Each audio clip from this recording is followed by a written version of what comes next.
Just when I thought I couldn't get an uglier co-host. Here we are today, Dave. Great to see you, bro. Listen, I was already doing, holding you up so much on Friday night. Why did I have to come here and tell you how it's really done? All right, so we're going to find out. Stay tuned for this, Dave. All right, that's it for the beginning today. Try to get things a little bit tighter, move on, and all that kind of stuff. David, it's so great to see you. I know your hands are full over there. You got a house full of kids. You're running a hotel in New York City, but we're going to be in town next week for the NYU Hospitality Investment Conference. I hope I get to see you there. I will certainly be in the city that entire week, and I think we'll find a way to make some time for each other. Yeah, it sounds great. And I got a great guest today. I'm really excited to welcome to the show David Duncan, President and CEO of First Hospitality. David, so great to see you. How are you, friend? Hey, Glenn, great to see you as well. And Dave, nice to see and meet you. As I said, your parents loved you by naming you David. I appreciate that. It's the best name out there. Absolutely. And let me tell you, David, my parents, all my childhood would say, if you were a good kid, we would have named you David. But here we go. Instead, I'm Glenn with two N's. David, I'm looking forward to seeing you next week in New York City. The last time I saw you at the Hunter Hotel Investment Conference, which takes place every year in March in Atlanta. Now we're going to be going on up to New York City. And for folks that don't know, there are certain tentpole conferences throughout the year on the financial side of the business, and those are two of them. They're 3 months apart. David, how are you feeling about going into the NYU conference? What do you think are going to be some of the big issues you're concerned about that you'd like to see discussed? Yeah, thanks, Glenn. Looking forward to seeing you as well. And, I spent 20 years in New York, and so love to get back there, and looking forward to that as well in a general matter. So the hotel business it's like the tale of two cities. The operating side, strong fundamental growth, high, increases in ADR and RevPAR across the, platform. Owners are generally doing okay on the NOI side. And then the other city is acquisitions, valuation, and getting, being able to acquire or build from the ground up. And so they're very different cities there. And one's a very sunny place. NOI is, on a forward basis, looks pretty darn good. The ability to get transactions done today is not been more difficult in quite some time. All right, so let me ask you this question, David, because a lot of times when we talk about the overall health of the hospitality industry, nobody draws the distinctions between the two areas that you're doing. I try hard to do that. Well, not that hard. I try from time to time to do that. And one question that always comes up in my mind that I fail to ask people is, if you're the operations side of the business is going great, but the other side of the business, development side, isn't going so great, does that actually wind up helping out the operations side because there's less competition potentially coming into the market? And how do you see that trying to expand your company while also trying to manage all these properties to their maximum effectiveness? Yeah, I'll maybe put it in the perspective of a general manager, right? Which is from in a narrow perspective, they look at their hotel operations, their P&L, the RevPAR is growing, significantly, NOI is growing significantly. They're feeling pretty good in isolation. Then they turn to the owner, who's now had a 300 or 400 basis point increase in his loan. Mm-hmm. Maybe he had to extend that loan during COVID and is feeling quite stressed out, being able to hold on and manage the debt or the capital structure that's in place. And so that's when it gets very real for the operator, which sort of felt like he was doing great, except, maybe that owner's challenge to keep the property current, manage debt service, et cetera. And I think what we'll probably see is a collision of those two realities happen over the next 6 to 12, to 18 months, where I think there will be a lot more transaction volume and activity as rates become more manageable and banks and other lenders return to the market with a little more liquidity. Right. I want to go back to the second part of your question, which I think is really the fascinating part. Yeah. So we're a hotel investor and a hotel operating company, and both parts are equally important to us. The reality is it's a bit of a golden period with respect to hotel operations in that we've recovered from the pandemic generally. Obviously, there's challenges on labor, but generally RevPAR is, increasing dramatically, not telling anything new there. Yeah. Strong increase in rates. And the gift of COVID and the lack of liquidity in the financial markets is a historically low addition to supply. Right. Can't build hotels, haven't been able to develop new hotels as an industry. And so on a forward basis, like everything, it's a balance, supply and demand. Mhm. The supply of travelers, if you will, in this example, or the supply of hotels, I should say, in this example, is quite muted. The Right. demand for travel and the demand for, hotel room occupancy is really strong. And so our perception is over the next 3 to 5 years will be an absolutely amazing time, if you do this right, Right. to invest in and acquire hotels. And existing hotels will have what I'll call a bit of a tailwind, because high levels of revenue growth, ideally, because there won't be too much supply additions. And I have a two-billed hat around here. I have to get this thing out. You'd love it. Yeah. Side it says developer, on the other side it says owner. And like, we get up in the morning and put on the owner hat and say, this is great, NOI is robust and we're looking forward. And then we put on the developer hat in the afternoon and hope for a terrible recession so we can buy land cheap and acquire things. But fundamentally, to answer your question, I think it'll be a good time on hotel NOI growth over the near term, and further benefited by low supply additions because of the challenges in the financing and acquisition markets. Interesting. Dave? Yeah, so I think every question I had in my head, he just answered in that answer right there. But I have a question as you're talking about the NOI growth and the P&L is looking good. And obviously there's other factors, as you mentioned, but people on the outside of the industry, whether it be other areas of real estate, other successful business ventures, I think a lot of times we've talked about this on this show. They think, hotel numbers are looking great. Let me get in there, even though they have no idea how to run a hotel from the operational standpoint, understanding kind of what goes into that. So as a company that does both sides of the deal, do you expect a lot of outside hoteliers, we'll call them, to try to be getting into the market? And if so, is this a good time for those types of people to get into the market with operation kind of running so efficiently that not really knowing the ups and downs of how it all works? Yeah, so the first probably 20 years of my career were in investing across all aspects of real estate. Yep. And the last 20 years of my career, maybe I'm dating myself here, have been exclusively in the niche of hotels. And I will honestly, tell you, David, you don't look like you've been in the industry more than 38 years. So I I appreciate think that. it's fine. It's the filter. Don't take the filter off the camera. Please continue. What I'll generally describe is we have non-hotel investors coming into the hotel space. Mm-hmm. Is you got to understand one thing: these are vibrant operating animals, and this is much different than renting, or building an office building with long-term leases.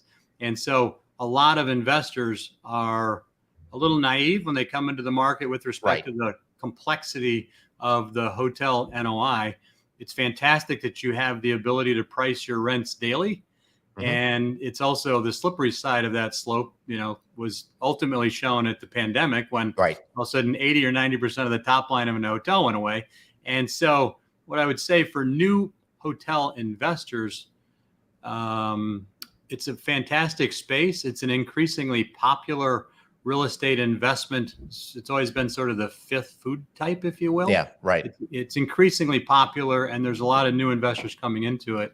The advice that we have for investors is do it with a sophisticated operator. And it takes a sophisticated operator to understand the nuances of individual markets, individual demand dynamics. The ability to revenue manage a hotel is, increasingly sophisticated. Your interface with brand and how to maximize a franchise relationship, how to manage an employee base, which can be quite transient with labor. And it's a very dynamic business inside of this jacket we call a real estate investment. Most people don't understand, or some people don't understand necessarily the operating nature. And so you should be able to get paid a little bit more for that. And that's what's attracting investors. You'll have a 200 or 300 basis point premium on a yield basis over multifamily. And that's in isolation, a fantastic fact, but there is, it's a different risk profile. 200 to 300 point yield basis, you said, to translate, that's what, 2 to 3% difference. Yeah, right? 2 to 3% difference over sort of multifamily. If you buy multifamily today at a 4 cap, making these numbers up, hotels are 7 or 8. Multifamily's coming up a little bit. The cost of debt's coming up. All these yields are coming up a little bit because of the capital markets, but it's fundamentally attractive before you understand the risk side of it. And so what we actually find, and one of the things which is on a go forward basis, we'll maintain hyper focus on, is there's a lot of real estate and a lot of hotels that are cheap, relatively cheap to historical patterns. Mm-hmm. That doesn't necessarily make them a good deal. Interesting. All right, I definitely want to crack that nut a little bit, but I did want to say that First Hospitality is an ownership company. They have management contracts. I think you have over 50 properties right now in your portfolio, as well as restaurants and bars and that sort of stuff. Is that correct, David? Yeah, that is. So a little brief overview of First Hospitality. We have 57 hotels under our operating umbrella today. We are an owner, developer, and operator. About 60% of our portfolio at the moment is owned by third party. Mm-hmm. We're not an investor. The other 40 we're an investor in. We'll continue that mix as an operating company on a go-forward basis. We love the challenge of sophisticated institutional owners, mm-hmm. that they force the discipline on the operating company. Mm-hmm. And we also like the natural DNA that's built in an operating company that understands NOI, and success is at the NOI line, not necessarily the top line. And so we have a nice balance of a real ownership mentality across the operating platform and an ongoing continued challenge, if you will, like having a good personal trainer to have an institutional owner asset managing your properties. And so we like that balance. Yeah. So when you have institutional owners, then, those could be either REITs or, big insurance companies or whatever it might be. They typically have someone that's called an asset manager to come in and act as that intermediary. They usually have that hospitality experience and they kind of understand the operations where other people in that organization that have invested in the property may not. So David, what are you thinking about right now then in terms of where that opportunity is? And I go back to what you just said before we clarified a little bit on what First Hospitality is. And I'm thinking about what is valuations then, and is it worth it when you're talking about getting into properties that sound like a good idea to get into, but then again, if you look at the numbers, they may not be. Where does that disparity of thought come from? So I think the one thing that we've been hyper focused on through the pandemic and, mm-hmm. For the last, frankly, the company's nearing its 40-year anniversary. So for the last, 3 or 4 decades have been focused on is being really disciplined on the investment thesis. Mm-hmm. And I hate to say this, but I have to say it every day, and be patient for good deals. What we find with, back to your original question, new investors coming into the space, what should they look for? Right. A proficient, sufficient operator is one of them, but also someone that's genuinely, very specific, maybe conservative on the operating model. Right. And what we actually find, we talk people out of buying things more often than we talk mm-hmm. them into buying things, mm-hmm. which, by the way, is sort of on a short-term basis not that satisfying. No, but it is. We like to grow and we like to buy, we'd like them to buy, and let's just get at it. But we're in this business for a long term. We look at relationships on a 5, 10, and 20-year basis.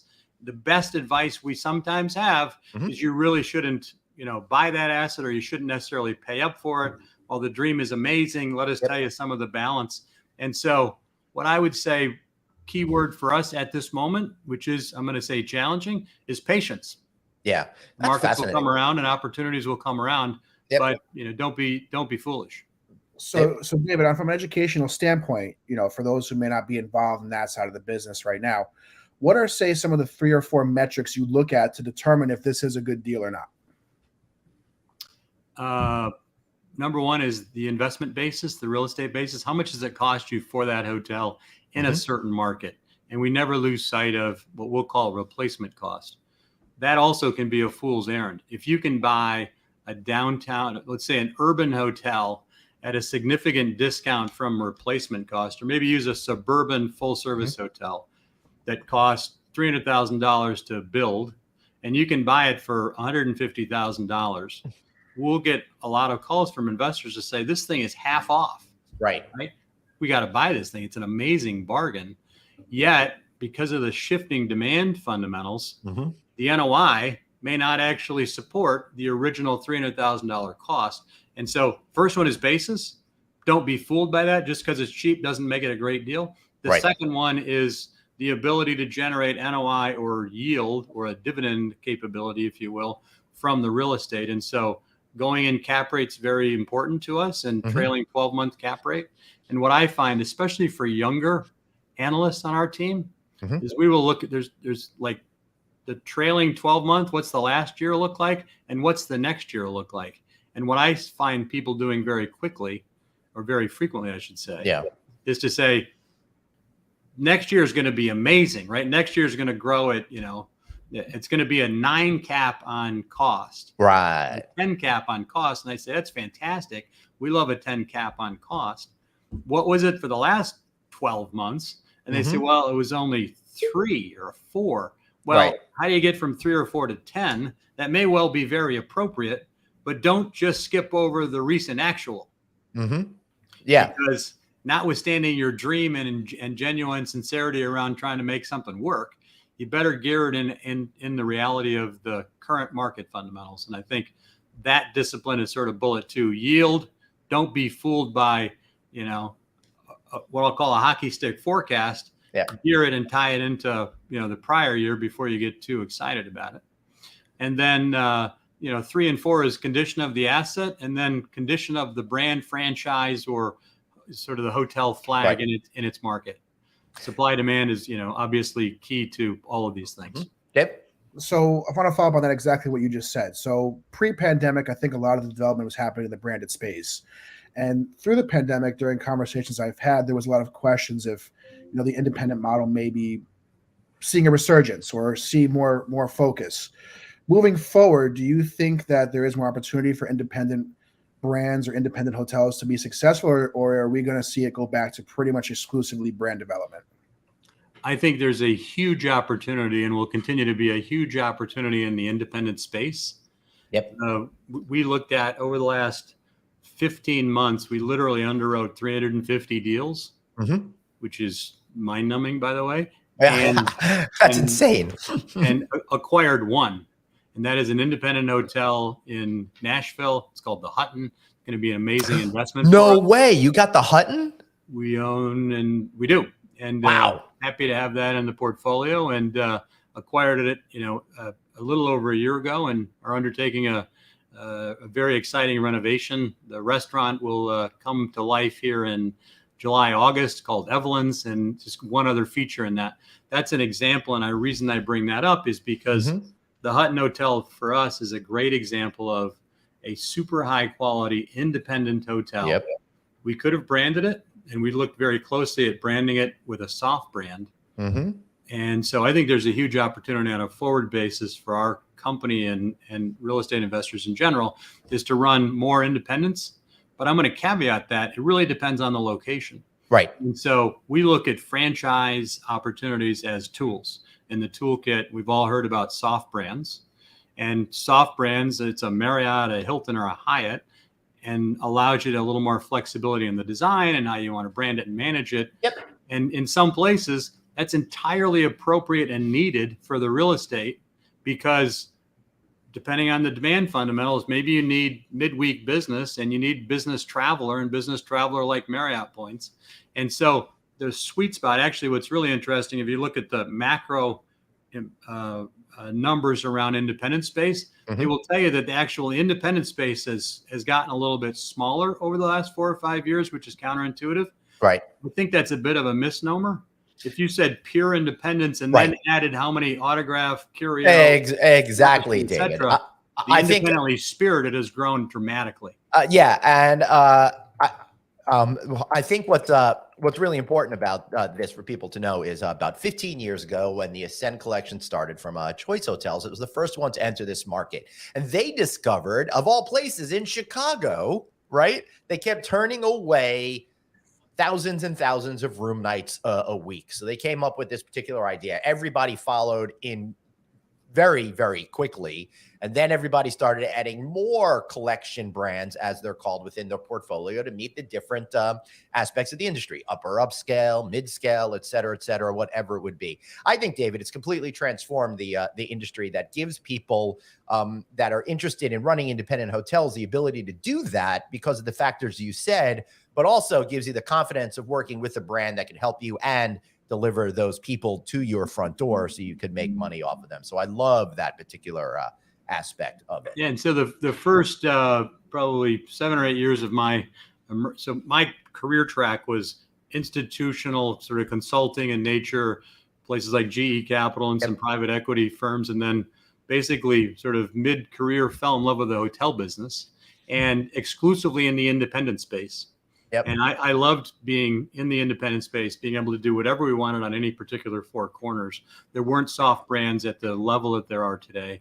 As the emergence of the soft brands has matured, as you described, the opportunity to leverage the soft brand and still get the individual travel experience and a lifestyle, I think is a real sweet spot. And so back to Nashville as an example, though, right? That was when we said we could make it a soft brand or we could keep it independent, right? Because of it has 15,000 square foot of meeting space, a really cool music venue, and some dynamic F&B. We knew we could attract travelers and didn't need the franchise for that particular instance. Right. I've looked at other instances that are very, very close that would actually conclude that you should use a soft brand, or it would be a better, bet, or maybe a safer bet. And so the branding versus independent is a deep dive analysis. And going back to new people coming into the space, that's where I really think you need a sophisticated operator to differentiate, what is the better idea.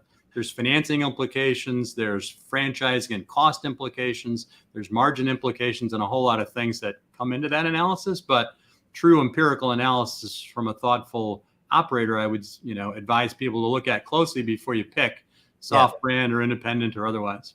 Now, Dave is a thoughtful operator at the GM level. I've had the opportunity to stay at the even Midtown East, and I've enjoyed my stay. Now that I think of it, you were out sick that day, I think, Dave. But anyway, I'm sure you got plenty of thoughts about operations over there. So I'll let you ask a question on that. Yeah, I mean, you kind of alluded to it at the top of the conversation, David. I think the number one challenge from the operations side, again, is the labor side, both in, finding people and obviously some of the pay scales that are going out there. So what have you guys at First Hospitality been doing to kind of attack that challenge for your properties? Yeah, Glenn, you made a comment sort of, you enjoyed the stay because David wasn't there. I think you enjoyed the stay, and I've just met David. And so I'll continue to be generous in spirit because he did a great job training the team that took care of you. No, honestly, Dave is phenomenal general manager, but also was given opportunities because of COVID and people leaving that he may not have had as quickly as he would have otherwise. He still would have been GM as far as I'm concerned if he wanted to be, but he just got there quicker. So I'm sure you're seeing the same. For sure. And Dave, to your point about, on the labor side, what are the challenges and what are the opportunities?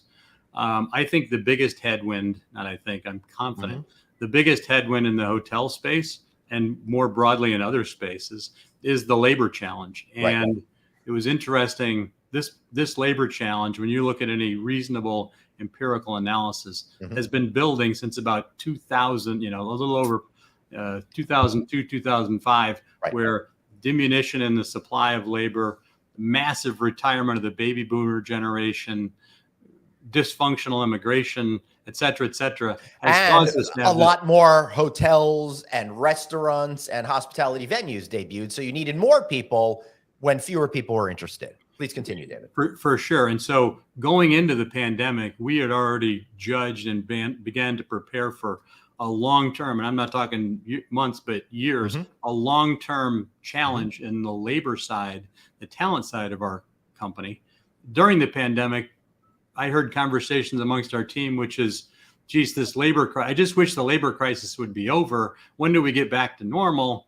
The answer was, I don't know, you're on like a 20-year run. It is going to take a long time. And by the way, it's not going in a positive direction. No. When you look at immigration and the ability to train people and retain people, et cetera, it's a monumental challenge. And so as you're thinking about a hotel operating partner when you're picking somebody to be a partner within the hotel space, I would spend a whole lot of time on the culture that company manages, the reputation that they have as an employer, and how they treat the people in their hotels. Right.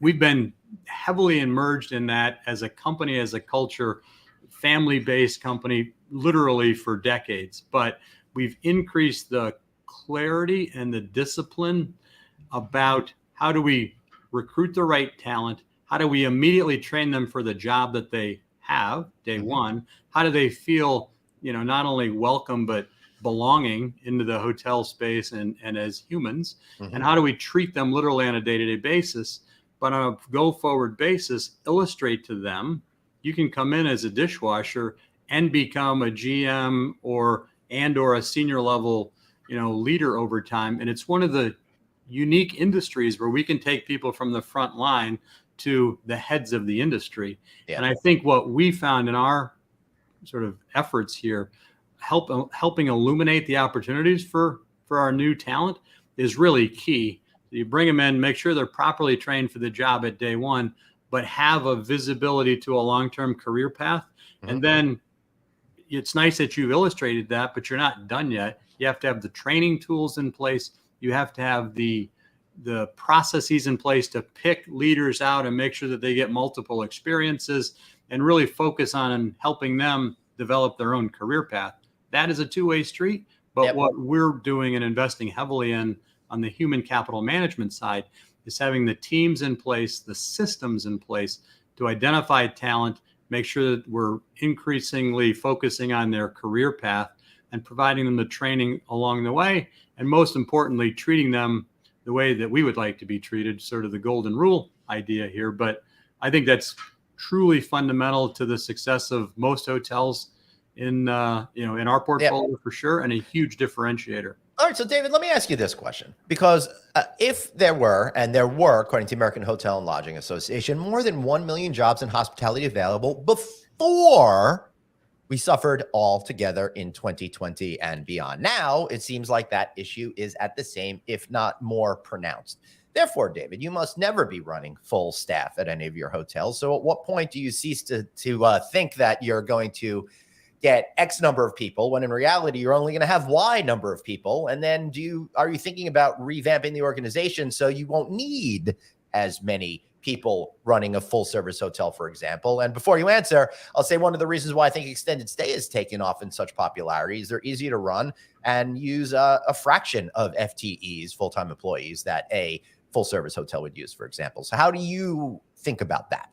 Yeah, I think that the reality is we learned a lot during COVID, and the labor model and the ability to be more efficient with respect to hours and people, it was forced upon us then. It's become part of the culture today to just literally, when do you go back to 2019 staffing? The answer is never. It's just not the way hotels are built, and you need to remove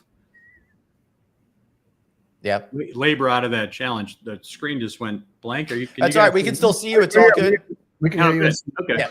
Great. Sorry for the pause there. So the reality is the labor models have changed fundamentally across the industry, and we're learning to do it more efficiently with technology, as well as just better processes and more efficiently.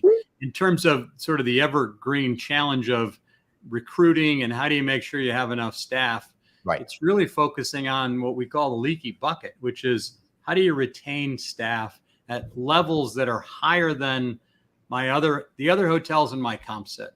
We're all going to have a challenge. And the hotel space is what I call a relative game. RevPAR index, as long as I'm gaining RevPAR index and beating my neighbor, I feel pretty good as an operator. And the same thing goes for labor. If we have better retention metrics, keep teams better inspired with us, we'll all have a challenge, but our hotel will show up with respect to guests and guest experiences on a relatively better off basis than the neighbors. And so it is a challenge on a long-term basis. I think we're focusing on being better than our competitors because of the culture we provide and the emphasis we focus on. I think another area of opportunity, and it's one that the hotel industry has long been behind on, is technology. And, using technology not to supplement people, but to enhance the experience, enhance their efforts, to streamline their opportunities. And maybe I'm speaking out of turn on this, but in my experience within the hotel space, we seem to be behind in a tech space, a technological standpoint, about 10, 15 years to a degree. And I think there's a lot of missed opportunity for hoteliers to bring in various services that might be able to offload some of that workload from one employee so they can focus on other parts of the workload. A very specific example would be a digital check-in, right? That's obviously getting rolled out in mass now, touchless check-ins and things like that. But now that gives that opportunity for that front desk agent or that other person within the space, instead of having to focus on 50 check-ins and rushing through 50 check-ins because there's one agent, maybe they can focus on the 20 check-ins that actually come to the front desk and the other 30 go through the digital process. That to me enhances everyone's experience. It doesn't remove a body, and it just makes things more streamlined. And I still think there's a lot of opportunity for technology to be enhanced at a lot of hotels, both independent and branded, to enhance the overall experience for the guest, for the owner, and for the employee, in my opinion. Yeah. So David, let me ask you this question based on what Dave just said. So then how do you think about having successful, positive touch points with people if technology is going to be removing some of the human interaction? So how do you rethink about making people feel good when you're not necessarily doing everything you used to do them before? Yeah, I think it's a great question and a big challenge for the industry. The reality is, and I feel similarly, you don't always necessarily want to talk to a person to execute a transaction. Right. And so I'm fine booking an airline on an app. Right. I don't need to call a travel agent, or I don't need to speak to the airline to make that happen. And so I think that the challenge for the hotel business is the balance of what the customer really wants, which is sometimes just digitally efficient transaction processing, and not forgetting that we're in the hotel and relationship management business. And so what we encourage all of our teams to do at a property level is, I sort of joke, stand around in the lobby. Yep. And that's where you find your guests. And the people that actually want to talk to you, they'll be happy to talk to you. Some don't. And that's okay too. Yeah, right. But be available as, a warm, embracing face in the evening during check-in routines and on the outbound check-out routines. And so you got to have sort of lobby ambassadors, and that should not exclude the GM and our regional teams that are in the hotels, et cetera. And I think the balance and how you win in the customer satisfaction sort of war is to be a human, available when people want to interact with you, balanced with, you got to run an efficient business, you got to generate high NOI, you got to do a great job around revenue management. A lot of that is behind a screen, behind an office, in a dark room. That doesn't necessarily impact your customer. And don't forget about standing around in the lobby and being a gracious ambassador. Yeah, awesome, Dave.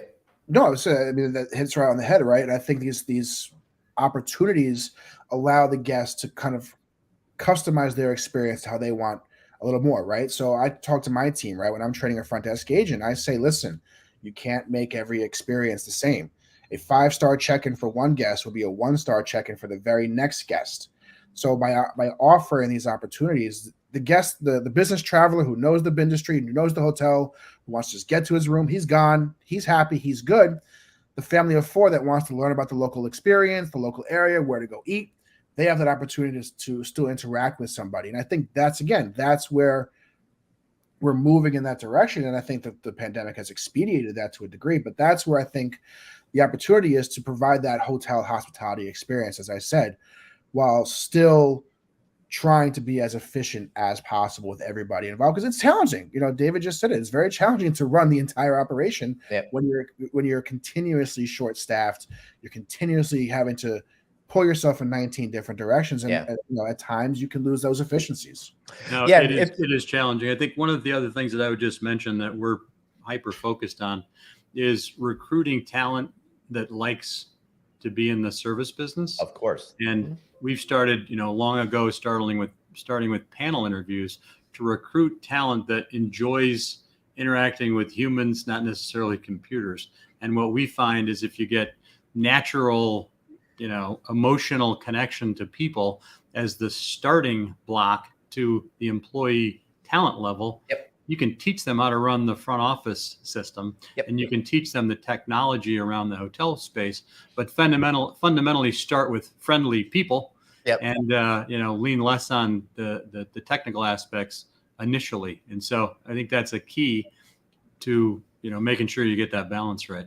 And a lot of times those are the people, not always, but a lot of times those are the people that want to grow in the industry, right? They're interested in learning more about the industry and taking advantage of those training opportunities. I'm in a position in my hotel. Fortunately, unfortunately, what you want to call it, I'm down 3 managers because 3 managers left in a 3-week window because all 3 got promoted to new opportunities at other hotels. So yay for them. The timing couldn't have been worse, and it all happened at once. But those were people that came in, everything you just said, David, and they all wanted to grow. They all wanted to learn. They took on every single challenge that was thrown at them. So not only did it make my life easier and free me up to run the hotel, but it was able to keep them engaged and stay with me longer, talking about retention. They probably stay with me a good 6 months longer than they probably would have. Mm-hmm. They had no interest in growing because we provided that opportunity and that training opportunity for them.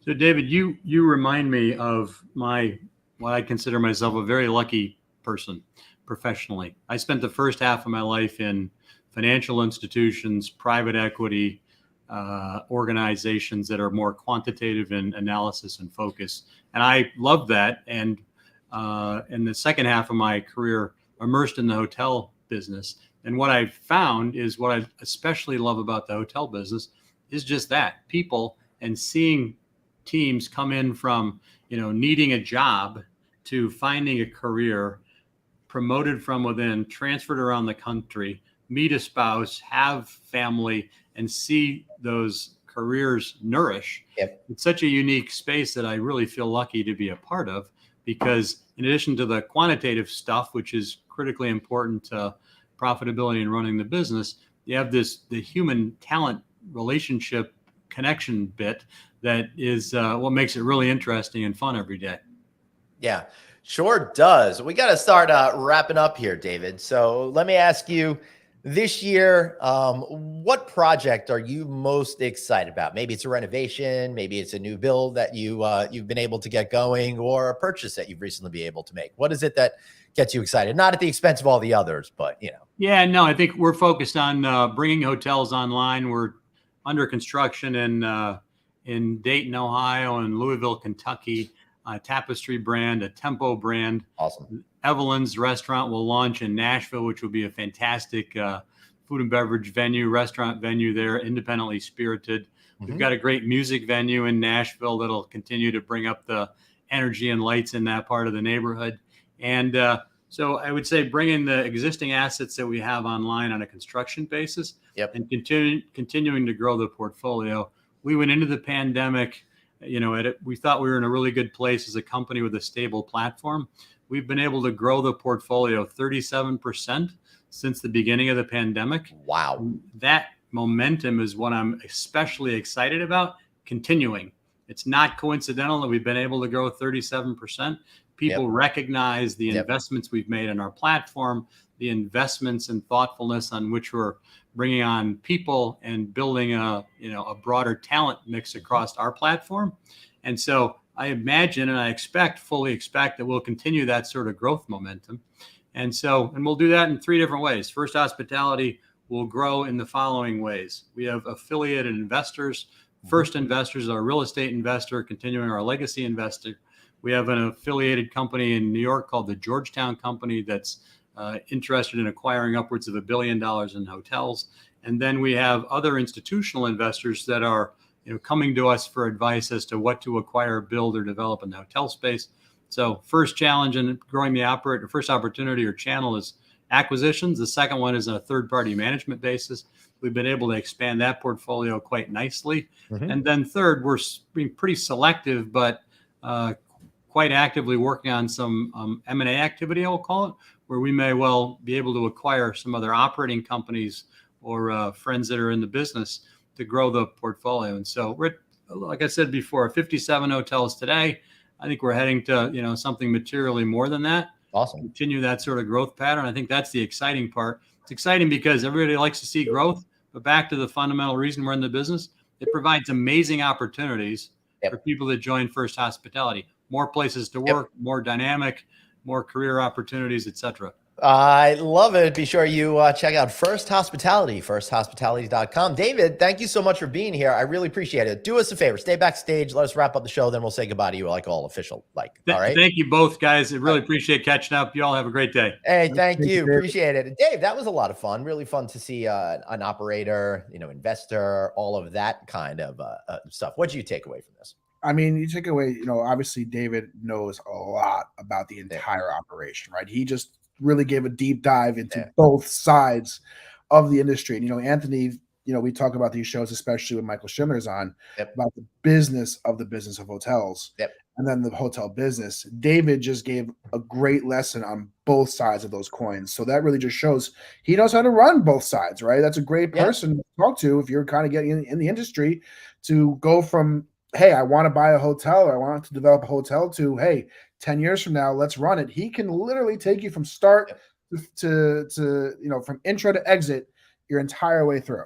Yeah, I love it. If you want to learn more about that stuff, make sure you subscribe to our podcast on audio. Listen on Apple Podcasts, iHeartRadio, Stitcher, SoundCloud, wherever you get your shows. We are there. And if you're listening to us right now, why not watch us? Watch us on LinkedIn, Facebook, YouTube, and of course, all shows are housed at novacancynews.com. And if you don't want to learn anything, well, check out Dave and I on Friday Night Audit, 5 o'clock Eastern time every Friday night. Episode 99 this week, and our 100th episode spectacular coming up. There's a lot of educational moments in that show. They learn what not to do with themselves. That's a very good point.